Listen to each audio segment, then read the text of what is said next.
What's up, witches? Welcome back to another episode of the BetterWitch podcast, where we have candid conversations with real life practitioners and professionals because when we know better, we witch better. We are broadcasting live from Witchwork, New York City's only co-working space for witches. I'm your host, Allie Kravitz, aka Bronx Witch. I'm the founder of Witchwork and the CEO of Better Witch Coaching. And you can tune in to live tapings of the show from my YouTube channel, Better Witch Coaching and Podcast. Today, my guest co-host is Taylor Tieman Esquire. Taylor is an accomplished attorney with nearly a decade of experience, and she is the founder of Legal Miga Law PC, based in Los Angeles, California. Her firm's signature service, the Legal Miga membership, delivers accessible and innovative legal support tailored specifically for small business owners and entrepreneurs. Taylor's expertise spans trademarks, contracts, copyrights, podcasts, and business formation, equipping her clients with strategic and preventative legal solutions to protect their brands, services, products, and content. You can learn more and connect with Taylor at www.legalmigalaw.com. Welcome, Taylor. How are you? Hi, I'm really good after that intro. Thank you. You're so welcome. You're so welcome. It is, the work that you've done is incredible, and all of your accolades are super impressive. I've been sharing them with our bunker members and folks on my mailing list. There was so much of it, I couldn't get into all of it honestly, because you really have done so much. And I think it's particularly cool that you're focused in on small business owners, solopreneurs, first time single member, LLC creators, and folks that really need legal help. Folks that really need the kind of support that you deliver and that maybe have never hired an attorney before, or find the entire idea of getting an attorney really daunting, or are afraid that it's just going to be, so expensive and completely cost prohibitive. So I was really excited to be connected with you because I was like, "Ah, that's what I need. I need a lawyer just like you." And I know that a lot of other spiritual practitioners do. So I kind of wanted to start right there and find out more about, what made you focus on these communities in the first place. What made you say, I'm going to focus on, POC entrepreneurs and small business owners, when corporate contracts, corporate clients, and all of that are an option. Yeah, when I started my firm, I wasn't even thinking about like target client yet. I just was like, how do I get clients? And then Hmm. I started working with my friends and my community members who are POC, who are first-time business owners, and I just not only loved working with them, but saw how I had worked at a law firm before, and you don't really get that much face-to-face action with clients, and now I was able to, like, actually talk to the clients and see how comfortable they were, and Yeah. they would just tell me, like, "Thank you for explaining it like this, like, nobody has really talked to me like this before, like, they think I don't know what they're talking about," and I was like, "Okay, I guess I do have that beneficial skill set of being able to explain," and, like, obviously, I don't know why anybody's talking down on anybody because we all Mm, have our separate skills, but, right. I didn't speak like other attorneys were speaking to their clients, and which we all should be speaking nicely and kindly to our clients. But yeah, that I just somebody pointed that out and I was like, "Yeah, I guess you're right." Yeah. And I think also, like, it's very overwhelming, the information that you can find online. And that's because it isn't necessarily targeted to particular groups. So, I always joke with my clients, like, if you're a tarot reader, we should not be talking about S corps. Like, don't worry about it. Yeah. Maybe one day, but like you'll know when you get there. But there's a lot of information that can be accessed these days thanks to the internet. But the problem, I think, is diluting it in and diffusing it into what you really need to know, Yeah. for your particular business style or your business model, Yeah. or even like your background. So I'm a law school dropout, so I there are a lot of things that I want to do for myself because I'm like, Girl, when you drop out, they still need to pay. So I Yeah. have boatload of loans that I still have to pay off at some point. Yeah. I'm like, yeah, I'm going to use this education as best I can. Yeah. Um, but that, I mean, I'm a dropout for a reason. So like sometimes I'm like, wait, I actually really could use an actual lawyer to help Yeah. me with this.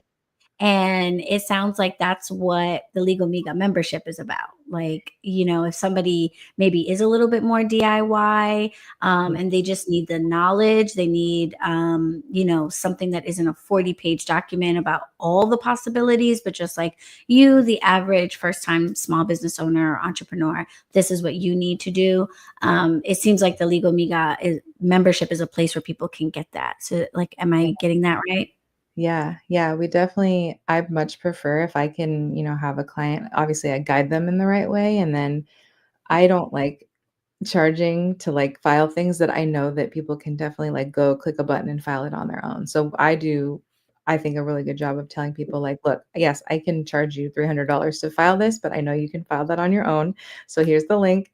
Go do it, and then we'll, save the doc, and we'll make sure that we have it for you." But, there's a lot of stuff that I think first-time business owners do get really taken advantage of on, especially by people that are just ready to charge them. And I mean, I'm happy to charge somebody 300 if they really, really want me to file it. But if I know that somebody can file it on their own, like I'm always telling people what they can go do on their own, what we should probably be doing. Because I mean, I love meeting people where they're at because there is no like I don't love being like, "You need to pay 1,000, 2,000, $3,000 for this, and that's your only option," because it's not true. Somebody Right. will just run away and go do it on their own, but there's a whole spectrum of things we can do in between where, you don't wanna pay a lawyer to do it, like, we can talk through it on the phone, or we can, review the docs instead of you just going, "I don't wanna do it at all," or, "I'm gonna go do it on my own and guess." Yeah, I really, really love that because I have definitely been taken advantage of. I've had lawyers not having expertise in the area of trademarks, charge me a ton of money, Mhm. and then be like, "Oh, I need to put you in touch with my trademark expert person, and you have to go pay this person." And I'm like, Yeah, like, I I thought that thought was you. you were, yeah. It never occurred to me that like as an attorney, you're barred and therefore technically you can do things, but you might not Mhm. have that expertise. So I Yeah, hired someone that wasn't a trademark attorney, basically not knowing any better. And they charged me an arm and a leg basically to tell me that they didn't really know how to do it. yeah, And that was devastating. And I hear things like that happening all the time. I know someone who got charged, I think like $1,500 by someone to file an LLC. And then they found out that the LLC was not either ever filed or not properly filed. And oh, like there's no record of the business existing now. oh my goodness. Yeah. So like there are horror stories out there that all come down to whether it's unscrupulous people or attorneys that don't realize that there's other ways that they can grow their own businesses rather than just charging the maximum to do things for you. And I love that you've been able to grow your business by offering as much the service as knowledge. Yeah, Because I think and I mean, you probably see this, you'll probably end up with clients for life that way because yeah. they know that they can come to you, but also that you can do things for them. Yeah, yeah. You brought up a really good point about attorneys not even knowing that they could structure their business in a way that's a little bit more like DIY educational, because that's really true. Like most of the attorneys I know, they like are shocked at the offerings we have and the pricing that we offer because they're like, I would never do that. And I'm Mhm. like, okay, well, that's nice. I don't feel comfortable charging ridiculous amounts of money just to like keep my business afloat. Like there's got to Right. be different ways. Right, right. Like I will charge you when I have to do the work for you, but there's Yeah. other ways. I just think that's smart. I am always helping my clients to identify multiple revenue streams for themselves. Yeah. And, it usually blows their mind, especially when there's somebody like a tarot reader or a Reiki healer, because in their minds, the only way that they can thrive is by doing tarot readings and Yeah. doing Reiki sessions. And Yeah. then therefore they have to charge a lot, which is Yeah. a very tricky place to be in when you're new because you don't necessarily have the reviews or the success rate or what have you to Yeah. justify those prices. So they end up underselling themselves, really stressing themselves out.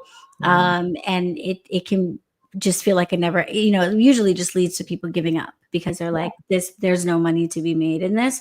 And I'm like, I need you to understand, I know tarot readers that are living in $1 million houses from tarot reading, but it's because they have these other ways in which they share their knowledge and Yeah. give people access to themselves that is not always just a one-on-one reading. Yeah. So I love that you have been able to identify that, because it probably does really well for your business, but it also helps you reach just a much wider range of people, including the people that maybe care about or have a particular soft spot for. Yeah. That'd be exhausting to do one-on-one for every part of the business, for any Yeah. business. Yeah, yeah. I started like I never I think I've always been entrepreneurial, but especially going to law school and thinking that I was going to be an attorney and then going into hospitality, it wasn't that I ever set out to become an entrepreneur, especially with tarot reading.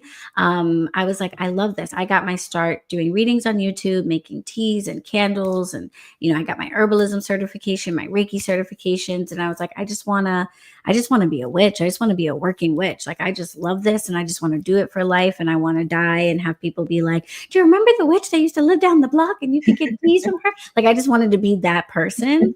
Um, and then I realized that in order to be that person, I kind of had to build a business around it so that I could afford to do those things, and coming up with different ways in which to make myself available to the world kind of happened accidentally, Yeah. from that. So I've sort of learned it the hard way. But if you are a tarot reader, a Reiki healer, a candle maker, a spellcaster for hire, whatever it is, there are multiple ways in which to, access the people that you want to serve.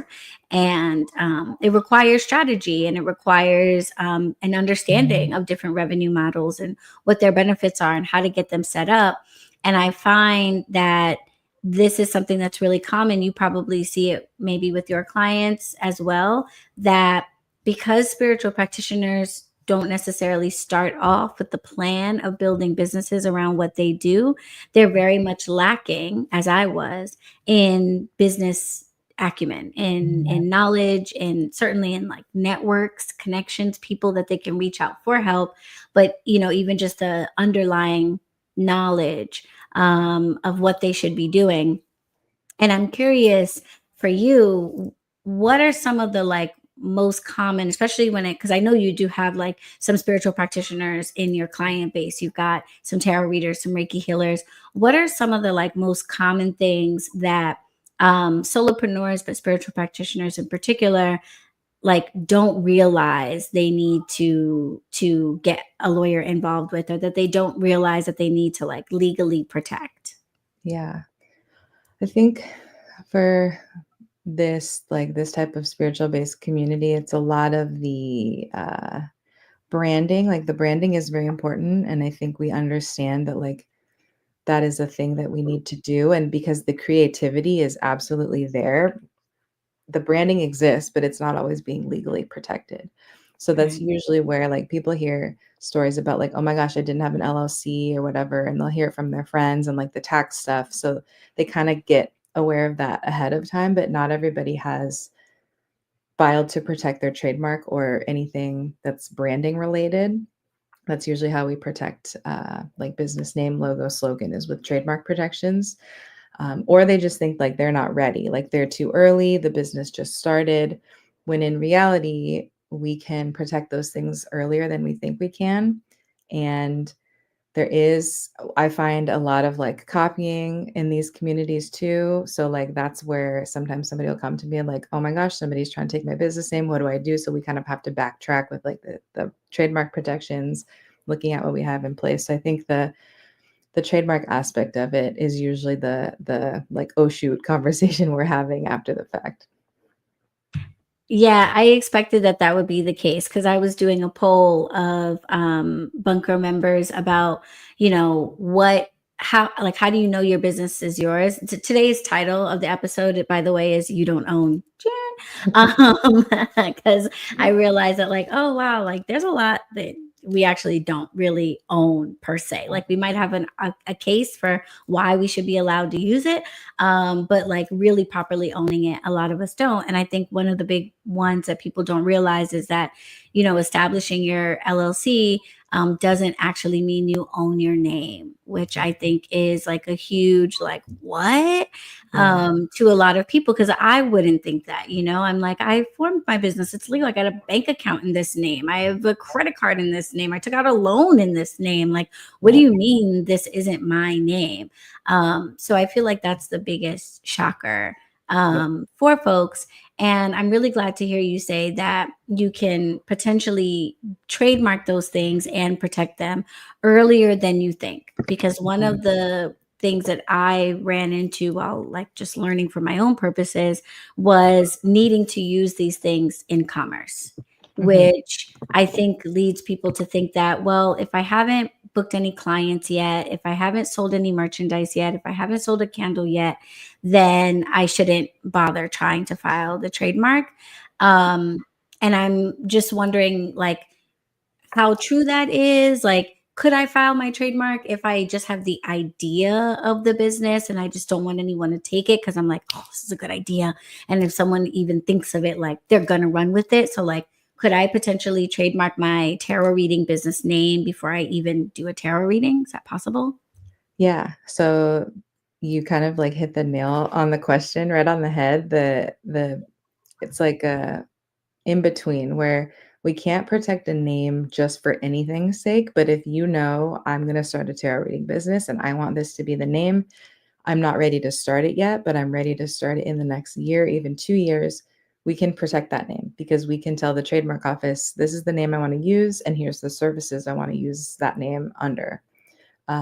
If you have no idea what type of specific services you want to offer, where you're like, I could do clothing, I could do tarot reading, I could do a plant shop. Like, if you aren't sure, we need to be sure to file the application.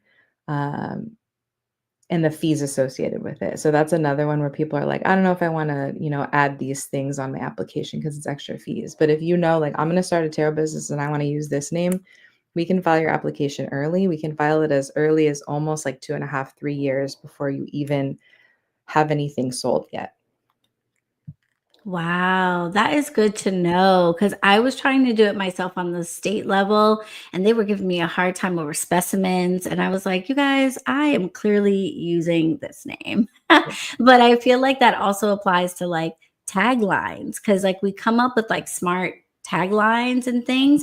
And sometimes that's all you have is like a tagline. And you're like, I don't know if I want to put this on t shirts. I don't know if this is going to be like the name of my group. Like, I don't know. Yeah. So that's really cool to find out that even 2 or 3 years before I start using it, I could protect it. That's really, really good to know. Um, because sometimes your tagline is like the thing. I was using the example in the last refuel session in the bunker of Tabitha Brown and her tagline, which I never get right, but probably that's probably a good thing because she's got it locked down. But she says something like, and that's my business or whatever about everything that she does. And she like protected that before she ever made anything with it. It was just something Yeah. that she was saying that people started saying back.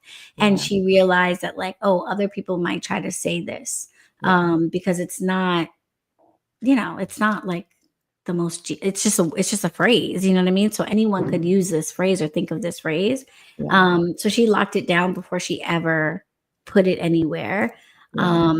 And then she's super, super smart because instead of just protecting it and never letting anybody use it, she actually licenses it out to people now. So she's like, yeah, you can use my super famous tagline and pay Yep. me for it. I'm like, oh, Exactly. that is smart.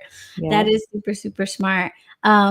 Is the process of like, because I was going to ask you like, what are the basics of the trademark process? Because I read somewhere the other day that it can take like 12 months to actually get the like stamp of approval, and that I did not know. I was like, what? Yeah. Um, So, like, is the process of trademarking a tagline and a logo and a business name all the same? And what should somebody expect, like, from that? If they were going to reach out to you and be like, help me with my trademark, what should they expect from the process? Yeah. Protecting a name or logo or slogan are relatively kind of all the same. The application we use is they're all going through the trademark office application. So there's just small differences on the website. Um, and as far as prepping for that, we have the conversation of, are you using it now? Meaning, are you using it to sell things now? Or are you planning to use it in the future? Um, and so when we're looking at those things, then I have conversations of like, all right, tell me exactly what you're using it on. If you're selling stuff now, if you're selling tarot reading services now, let me see the website and how it's advertised. If you're selling, merchandise products, let me see what those look like. If you're not selling anything yet, we have conversations about how you're going to be using them because we want to put you in the best position to have your application, number one, go through and have you not spending like too many things early. So yeah, we're just kind of strategizing like on the application, the best way for it to go through as fast as possible. That being said, the trademark office does take a long time. They have quickened it a little bit by a couple months in the past few months, but we're still looking at a little over a year from filing date to all the way registered and fully approved. So that's even more reason to like just get the process started and and be like, yeah, it's going to take a while. So that means, I have time to like build this business and all of that stuff while all of this is pending. Yeah. And that I think was surprising to me. I was like, a year, Lord have mercy, really? But I'm glad that they're doing it maybe a little bit faster. Maybe charging more is what's helping them doing a Yeah, little bit faster because I that heard that they is jacked up the price by $100. they did, which is a bummer, but that is supposed to help with, making it go faster. They're also trying to deter people from making mistakes on the application. So Mhm. you don't have to be an attorney to file an application. You can file your own. But what does kind of clog up the system is when people don't know how to file. So they're having to go back and forth and say, like, fix all these things. And the people reviewing these applications, they're also attorneys. They're attorneys with the trademark office. They have their own caseload of stuff that they're going through. Oh, So the wow. more mistakes, the more time that they take. So they really are trying to crack down on like, look, if you really don't know what you're doing, like go hire an attorney because we're going to hike up the fees. And if you Right. mess up, then we're going to start charging you with those fees. So that was how I understood, unfortunately, them raising the fees pretty recently as of January. Mhm. But it's like across the board. All the filing fees are an extra $100. Wow. Gee whiz. Um, yeah, I was like, I was thinking about that. And I was also curious about everything that's happening like politically now with all of the firings and things like that. Do you, whether it's the USPTO, because I know you also do contracts and you also do copyright, and so there's the US Copyright Office. Are either of these offices experiencing like layoffs, firings? Are we expecting any of that? Could the process of getting your trademark or copyright get even slower because of that? Is that a concern that people have? I don't think so. I also haven't heard any like rumblings of those offices specifically being impacted. Um, what we have seen impacted are clients that are either DEI centered or they are relying on other companies that are DEI centered that are rolling back those policies. So that stuff's unfortunately taking a hit. But I Mm, don't know if I haven't heard of anything directly with the trademark or copyright office that mm, would make them go slower. Their goal is to, with the raised fees, try to get things going faster. When I first started doing, when I first opened my firm, it was taking 3 to 4 months to get an application just reviewed. And then recently, this past summer, we were back up to like 8 to 9 months to just get an initial review. We're wow. back down around like 7, 8 months. But that's still a really long time, right? If you file and then you're waiting. Some people Yeah. are like, they want to file and they want to know. And I have to come back and be like, look, we're not going to hear back for like 8 months. So let's get it filed as soon as we can so we don't have to, deal with that process after you've already launched, after you've maybe, you're trying to get the site up, like get clients, all that fun stuff. Yeah. And that's when you can put like the little TM by your name, right? Or by your You logo. can And you then can put and it then at any you can put that little TM pretty much at any point. That's just signifying that you are putting the world on notice that I want this name. This is my name or this is my logo. Uh, oh, I okay. usually advise clients to do that if they haven't done it already around the time that we file the application, so that ideally anybody seeing that is like, oh, maybe they have an application filed. A lot of people don't check, but Mhm. we usually tell clients to do it right around the time we get filed. I just like the way it looks. So Yeah, I've it's put it really on things before. And then someone was like, I don't think you can do that. You haven't applied yet. And I was like, really? Because it looks, You can put I'm the gonna. TM you can put the TM I whenever. can. Okay, The R with the circle, that's the registered symbol. That right. one you have to wait until it's actually registered. Right, right. Okay, good. Good to know. Put the TMs on, guys. And then come talk to Taylor and get your applications filed. It sounds like across the board, sooner rather than later is the best way to go. And especially when it comes to like the costs, more likely than not, if anything changes again, it would be going up again. They're probably not going to come back down. Yeah. So it's, only going to get more expensive, potentially could start taking longer. So the sooner we act, the better. Um, I before we go into our break, I noticed that you also like focus on folks who have podcasts, and I might have one of those. And I was like, oh, let me ask you about that because I know that a lot of folks are starting podcasts. It's a super popular way of making content for your audience. Is a super popular way of sharing yourself and even promoting your business. So more and more people are starting podcasts, and the level to or the barrier to entry is less and less these days. And it's definitely something I encourage everyone to consider doing, even if you don't think anyone will listen.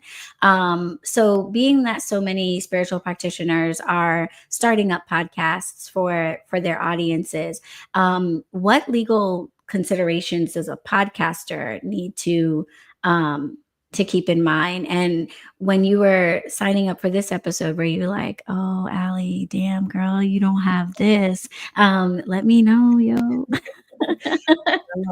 It's podcasts take so much work, so when we do them, I'm just, like, in awe of how much there is to, like, get people onboarded, like, the Mhm. branding. I when I have podcast clients, it's a lot of times it's not their only thing that they're doing, it's, like, in addition to, or it's a form of marketing, like you said, but Yeah. it really is like another business, like, Yeah, it you could are be. running it like another business, and Mhm. I tell people to treat it as such because depending on the branding, you might have you're working with a trademark, so the brand name for the podcast, whether it's the same name as your business or it's a new name, that's a trademark that's protectable potentially. When you are running the podcast, if you're monetizing, that's a good conversation to have of like, do we need the LLC for it? Can our, original LLC that we have encompass and cover the podcast itself? If we have sponsors, do we need agreements with them? We're looking at podcasts basically like a little mini business in and of themselves, but I think the trademark portion and that conversation is important too because I think a lot of people check just the standard like where do all the podcasts where are they registered like Apple, Spotify, and they check the name, and as long as that name isn't taken, they're like, okay, I'm good. But as with any trademark, we can't just check just that name that you want to use. We have to check other similar names because that's what the Mhm. trademark office checks too. Okay. And so if I have a podcast, I'll just use myself as an example. So I offer business coaching under the name BetterWitch.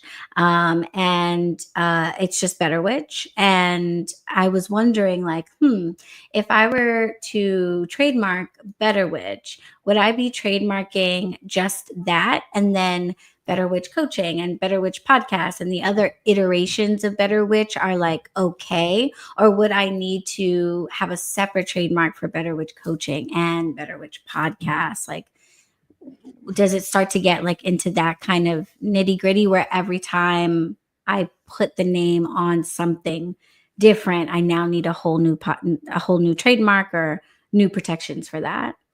Good question. Depends on what the original application says and also depends on how, like, exactly what the branding looks like. So if someone like yourself has coaching, podcast, like deliver like PDFs, etc.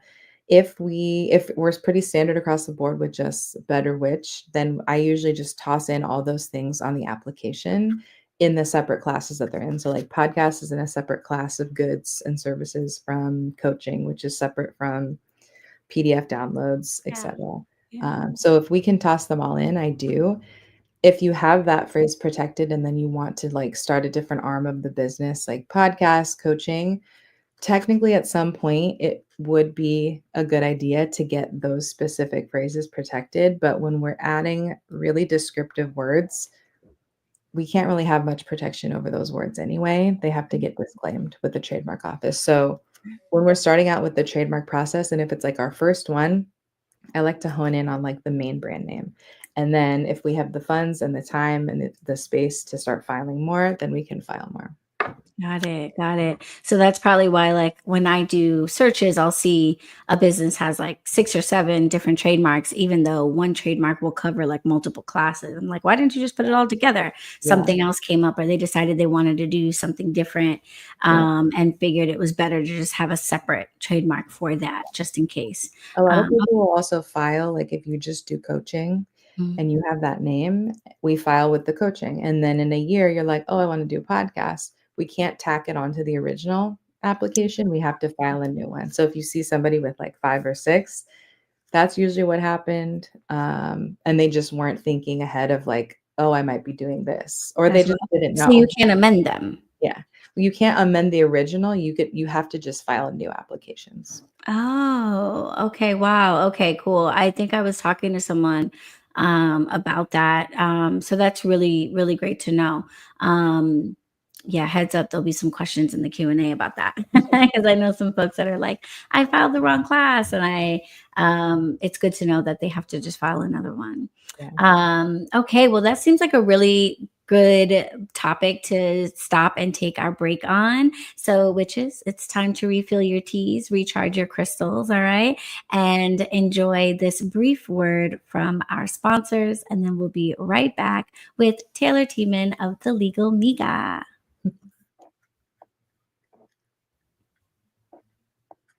All right, cool. This is when we're on break.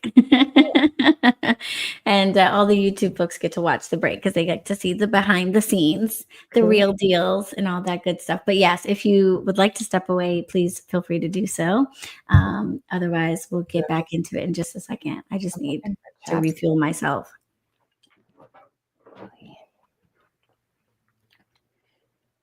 I'm in my mom's office and I don't know where anything is in here. So I'm like, does she have chapstick in here? What does your mom do? No, she doesn't work anymore. She just has an office because she Oh, likes to chill. yeah, yeah, yeah. Home office. Good to have. Yeah. Oh well, I don't think she has any. Mom, no communal chapstick. Come on. I know. I usually have it on me like 24/7.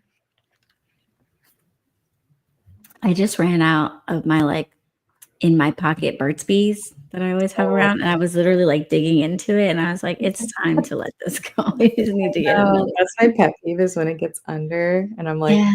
Yeah, you're like scraping your lips at the side, like trying to get it anyway. Yeah, that "Oh, happened. And I was like, it's time. I have to let it go. But it sucked because I was traveling when it happened, and I desperately needed something, and my only option was to go to the Mac store in the airport. So mhm." $24 later, I was hydrated, but I was like, I could have gotten a $3 stick of chapstick somewhere, but I couldn't find anything.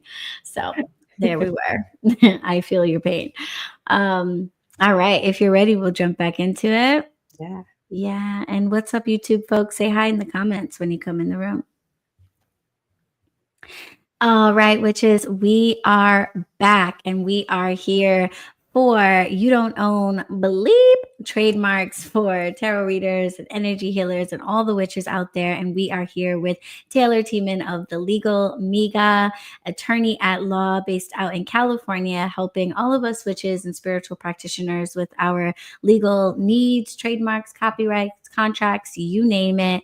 And we were just talking a little bit about some of the things that you might want to keep in mind if you are starting a podcast and want to make sure that you can protect your podcast name and the branding elements of your business that you have created. And how that factors into like our spiritual practices is really interesting.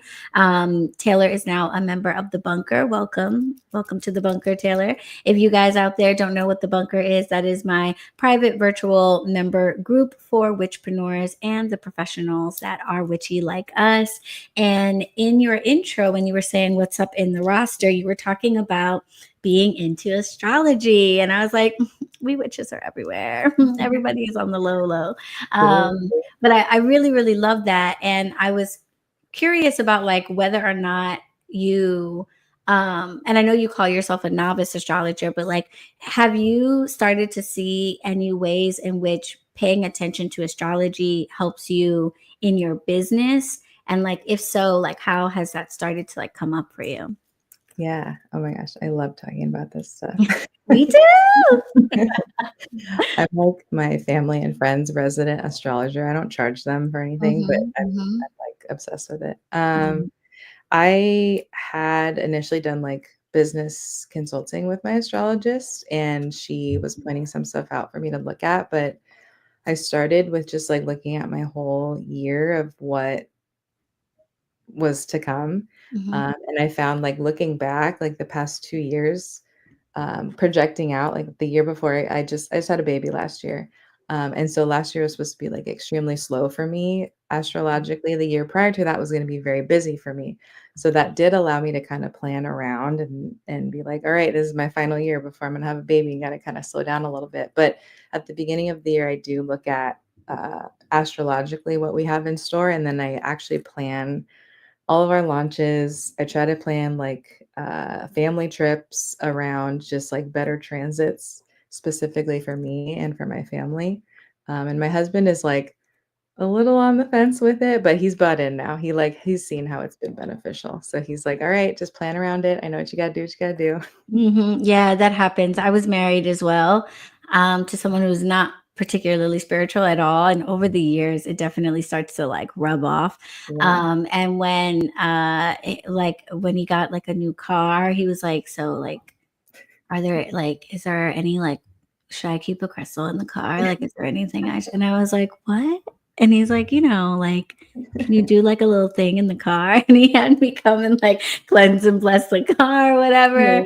And I was like, I thought you weren't into this. And he was like, well, it doesn't hurt. And I was like, yeah, Yeah. okay. But I love that you did that because I did something similar. Shout out to Lauren Berg, who is a member of the community, who gifted me with an astrology like business chart reading with an astrologer, whose name I now forget. So I'm so sorry about that. If I remember, I'll definitely share their info in the bunker. But she basically pulled my birth chart, but for the business, based on the business birthday. And that was something that had never occurred to me to do. And it was so incredibly enlightening, like unbelievable. And I probably need to review it because I did this like at the start. Yeah. But it was unbelievable. The coolest thing that I learned from that was that the business was born during a Mercury retrograde, which I had not planned.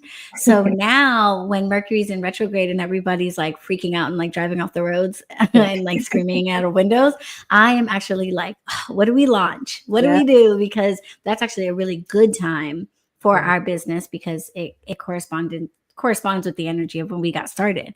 So stuff like that really, really helps. And I've been noticing more professionals in the more like traditional industries paying attention to spirituality, paying attention to astrology, meditating and recommending it to their clients. I've been seeing a lot more therapists using tarot in their sessions and things like that. And I think that that is really cool because to me, it's a signaling that people are starting to understand that we're spiritual beings more than anything, that we're more connected with each other in the universe than we realize, and Yeah. that spirituality shouldn't be separate from how we live our lives. Almost kind of like nutrition, Yeah. like the way that, like, I feel like 10 years ago, people only thought about nutrition as something you did or cared about when you got like sick Yeah. and you needed to, do every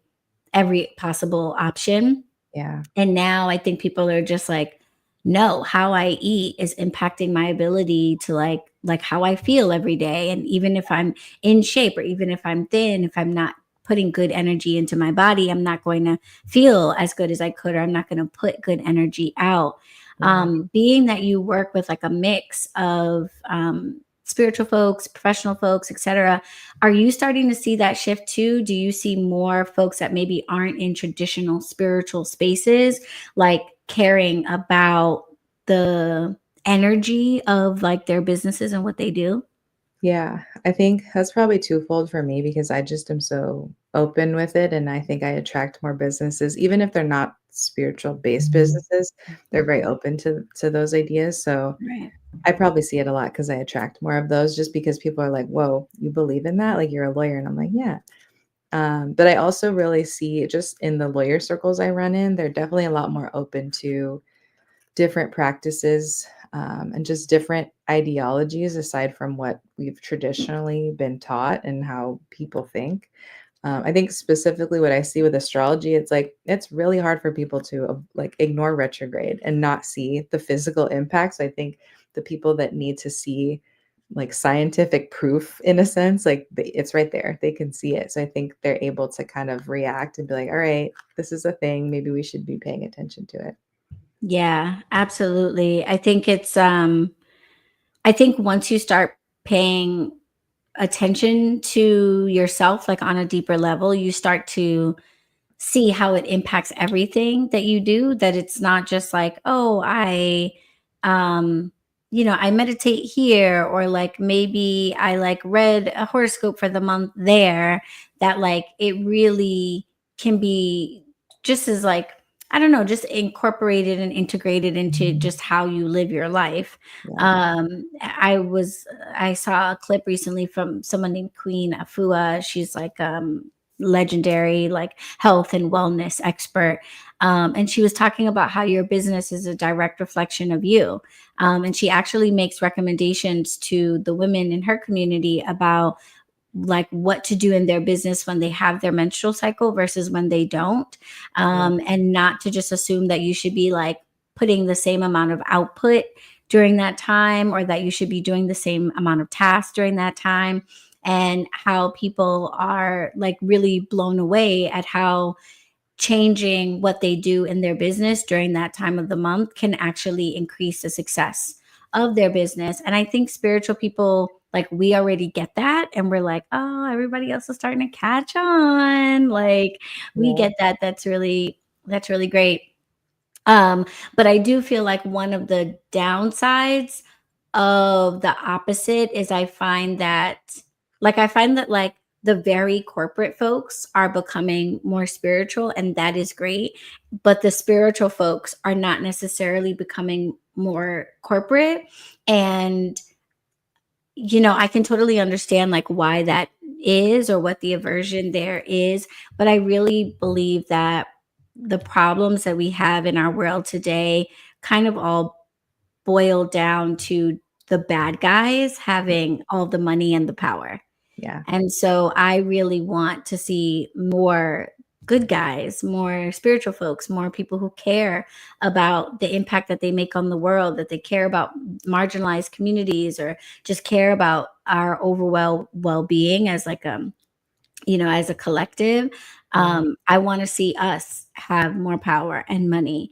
Yeah. And rather than being like anti that, I would like us to maybe lean into that a little bit more and say, okay, if this is the system that we have, if money is how, the exchange of money is how we pay for things, and how we gain access to our elected officials, how we put ourselves in positions of power, how do we do that? How do we as readers and healers and spiritual practitioners, get ourselves into those rooms. And I think the starting point is understanding those rooms in the first place, Yeah. understanding money, understanding business, understanding taxes, Yeah. and things like that. Because, yeah, I feel like the corporate folks are getting more spiritual, but I don't know if we are getting more corporate. And I would like us to see us get more corporate because it's strategic. It's not because it's like be a part of the capitalist. It's like no, like this is the world that we have, and one of the reasons why our voices aren't heard as much is because we're not in the room.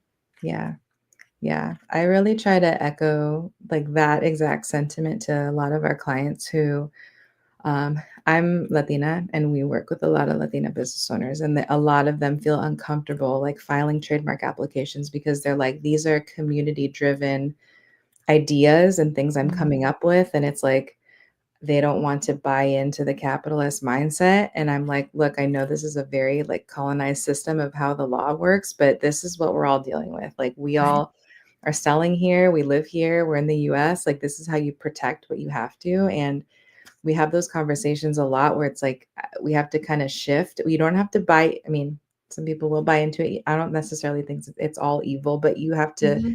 be willing to get on the train with everybody else to not get your own stuff stolen. Like, you don't Right. have to steal from everybody else, but like, let's at least protect what we're creating, especially what our communities are, what we've been like building and selling for like hundreds of years. There's corporate companies just like grabbing trademarks specifically because we see it a lot. And it's like, Mhm. it's really upsetting because we know that there's businesses in our communities that have been doing these things for such a long time and they just won't file the application, or they don't feel comfortable. But I understand because it's like these are community based things that we've been Mhm. offering for like just exchange of services for hundreds of years, and now it's like I have to ask people to pay and I have to file these applications, and it's a tough shift, but Mhm. it's really necessary because if they have issues later, like the way that we solve those things is through the legal process. Exactly. Yeah. I feel like I see that a lot with tarot readers and like contracts and Mhm. things like that, where it's like, oh, having someone sign a contract's like not the vibe of a tarot Yeah, reading. And it's like, I understand, but like yeah, there are some things that you should keep in mind could happen. And you're not a major corporation. So if those things do happen, it could completely wipe you out. And yeah, now we have one more reader that's not in the world, yeah. one more reader that's not helping people. And we saw this. I don't know if you're familiar with the Firesider trademark fight that luckily got decided, I believe, the right way. But this is a classic example of that. So, fire cider is basically an infused vinegar. We don't really necessarily know exactly where it started, but we kind of just put it into the umbrella of like indigenous medicine. Mhm. And it's basically onions and garlic and ginger root and horseradish put into apple cider vinegar and allowed to sit for a while. I love it. I love to make it every year. I teach a workshop on it. It's a really fun thing to do. It's very effective. I haven't had a cold in 4 years. So it's great. And there's an herbalist named Rosemary Gladstar that kind of popularized it in the 70s. But she's always been very, very clear that like I did not come up with this. Like Mhm. indigenous cultures all over the world have been putting like roots and herbs and spices into vinegar and taking it as medicine, or variations of that. So it's been something that herbalists have just been like making. And then all of a sudden, a pharmacy decided that they wanted to trademark the name fire Yeah, cider. yeah. And all of a sudden, all of these herbalists everywhere were now in danger of either being sued by this company because they initially got the trademark. Mhm. So they were either in danger of being sued by this company, this larger pharmaceutical company or pharmacy, um, or having to change the name of it. And also, like, aside from the impact it would have on the individual herbalist, it was also just sort of like, you can't take this name because we all have been calling this that for like generations, Yeah, like you're trying to make money off of something that truly belongs to all of us. yeah. And so they were called the Firesider Five, the five herbalists that got sued by the pharmacy for trademark infringement. Wow. And I think Rosemary Gladstar like spoke on their behalf and everything. And I'm like not always trusting that the courts are going to like get it right, but I think they got it right this time. And they rescinded the trademark from the pharmacy. And they said, okay, there's enough evidence here that this is like a community phrase, and Yeah. it belongs to everyone and anyone, and that no one should actually have legal claim to Yeah. it. But yeah, no one in the herbalism industry was ever thinking like, Yeah. I need to protect this name, that this could ever get snatched up. And that I think is the part of it that spiritual practitioners don't think about, because we're like, oh, I'm not looking to become the next Walmart. I'm not looking to become the next big thing. I just do this on the side. I do it because I love it. I just want to get paid enough to like keep doing it. Yeah. So why am I going to spend the money to trademark it? But the reason for trademarking or otherwise protecting what you created might not be because you want to capitalize off of it. You might be protecting it just so somebody else with less good intentions doesn't come and snatch it up Yeah. for their uses, and so that they can monetize off of it. So there's Yeah. more to it than just like becoming a corporate entity in Yeah. terms of like protecting yourself and the things you've created or that you use. Yeah. I'm gonna have to look that one up. I didn't hear about that one, but that from how you described it, there are some, like, not to do a bad pun, but like firewalls against Mhm.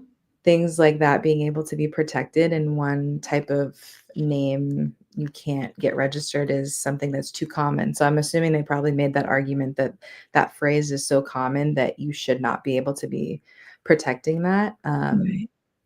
I think I saw there was another one, like a very common name for something in the spiritual community, but because it wasn't common outside of that, somebody tried to apply similar sort of situation where they were arguing back, like, look, this is a common thing. And that's where working in certain communities, it's like things are so common in this one community, but with the trademark office, like if you think about it, those rules aren't that old. Mhm.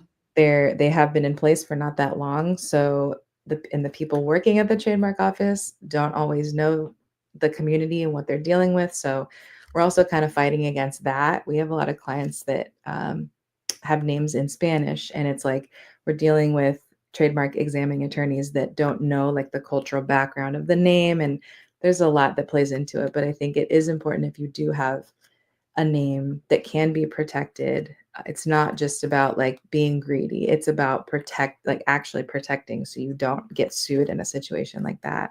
Yeah, it's important. I think especially with like how popular spirituality is becoming. You've got Cosmo magazine having like an astrology and a tarot report like every month and stuff, and I Yeah. can just see how easy it would be if you call your monthly tarot report something for like a magazine to see that and be like, that's what we're going to call ours, and Yeah. then they go and protect it, and now you can't use it, and you're the one that came up with it in the first place.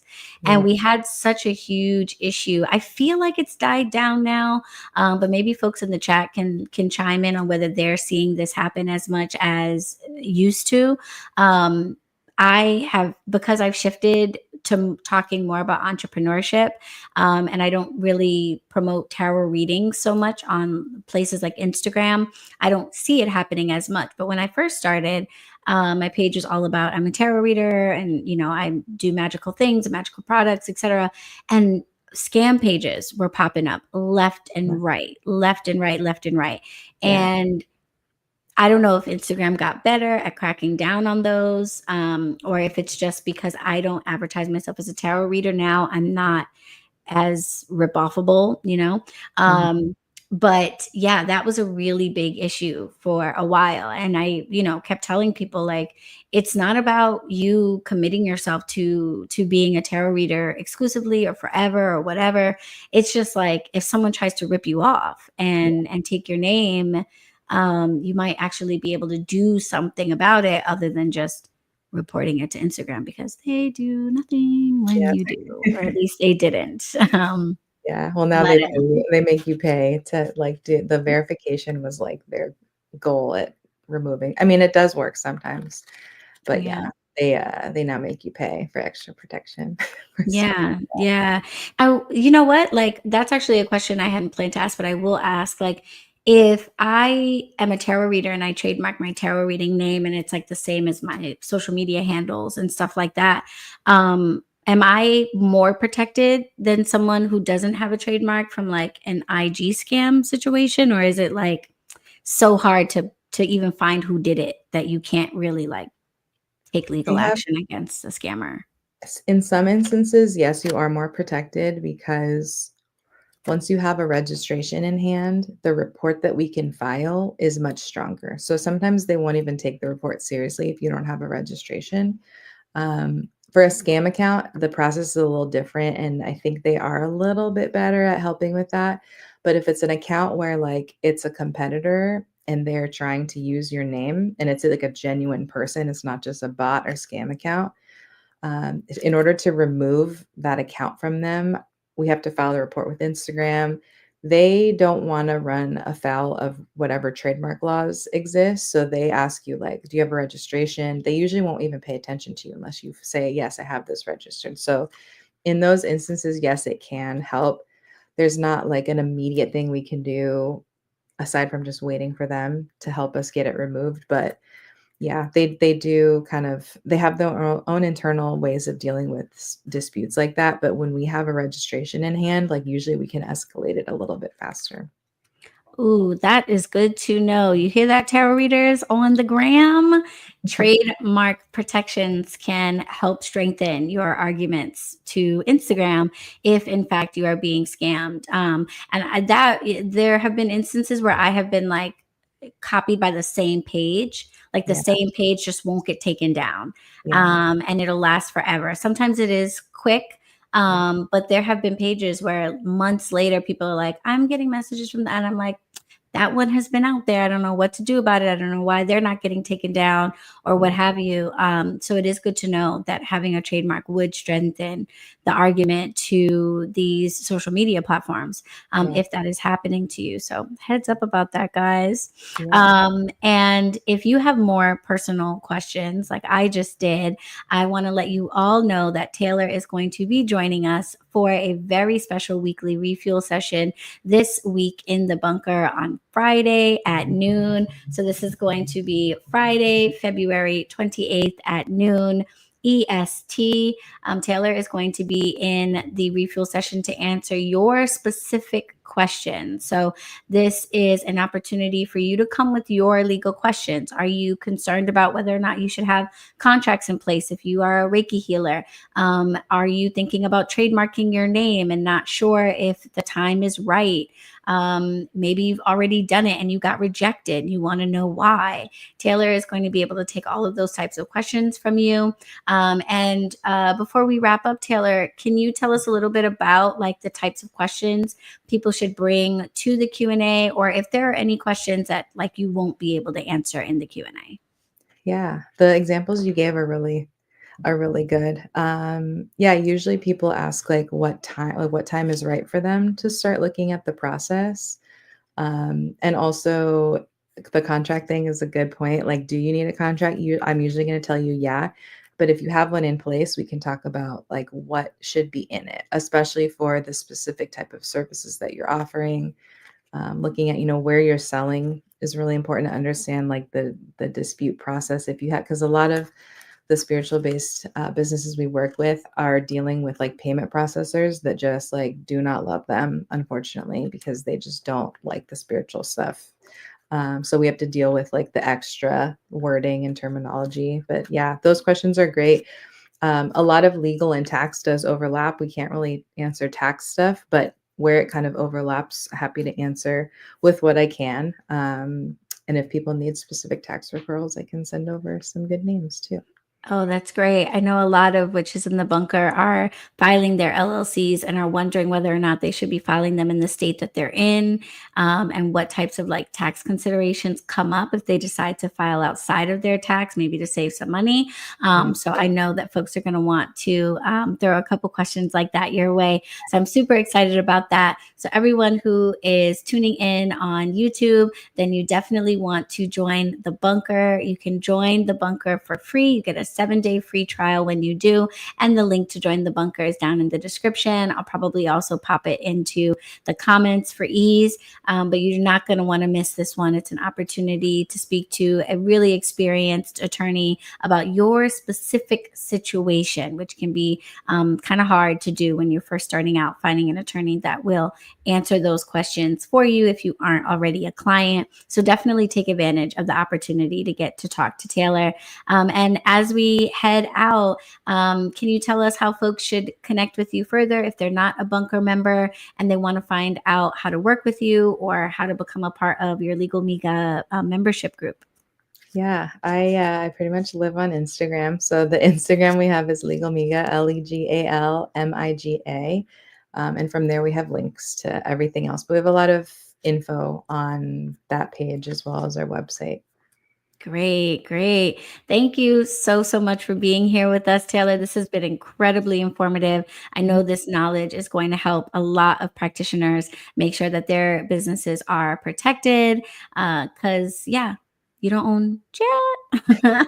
But Taylor can help change that. And the information you shared today is definitely going to help people to protect their stuff. So thank you so, so much for all of that.